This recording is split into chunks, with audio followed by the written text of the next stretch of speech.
All right, what's up everybody, JC here. So today I wanted to go over your home screen.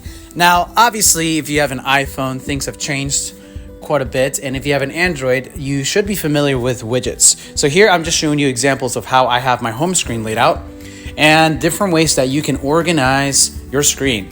Now, I want you to think of this like your room, okay? And just like your room, it tells me a lot about how you operate. It tells me a lot about what you're looking at every day.